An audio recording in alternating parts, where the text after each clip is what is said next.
Hello!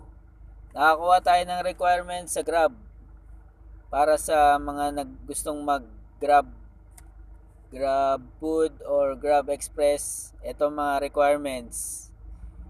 Ito yung address nila sa 12th floor Wilcon IT Hub, Chino Roses Avenue, Makati City.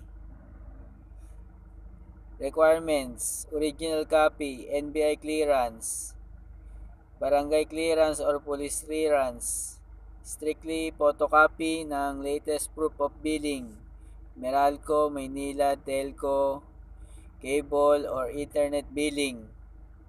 Alin man sa mga yan. 1 by 1 picture, motorcycle photo, printed back, front and side, driver's license, non-pro or professional with restriction number 1.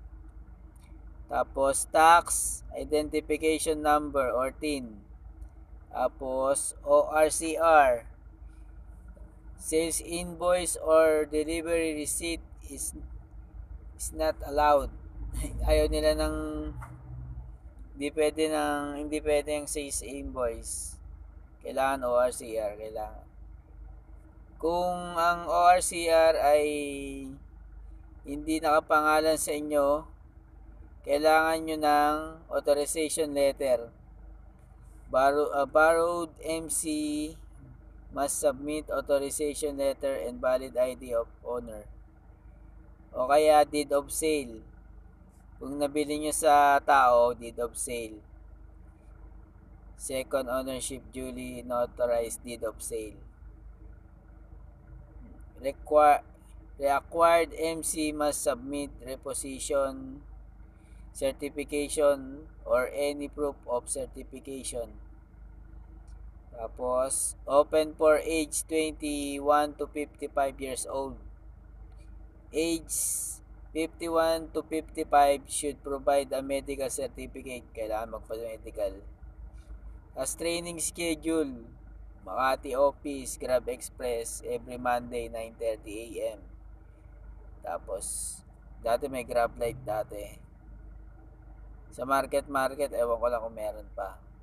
Sigurado punta kayo sa Wilcon IT Hub, Chino Roses Avenue, Makati City. Para sa mga gusto mag-Grab bike, Grab Express, Grab Food. Yan po yung mga requirements.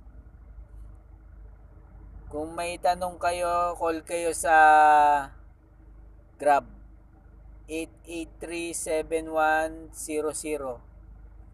Yan. Sa mga gusto mag-Grab Food, yan po lahat ng requirements. 12th floor, punta po kayo sa 12th floor, dalhin nyo po yung mga requirements na yan. Yan po yung binigay sa akin na requirements nung nagtanong ako dyan para dyan sa Grab Food, sa Grab Express. Kahit non-pro, pwede po. Non-professional, pwede yung lisensya. Pero mas maganda kung professional din. Pero kahit non-pro, okay lang. Yan po. Kung may tanong po kayo, mag-comment po kayo sa akin. Okay, thank you.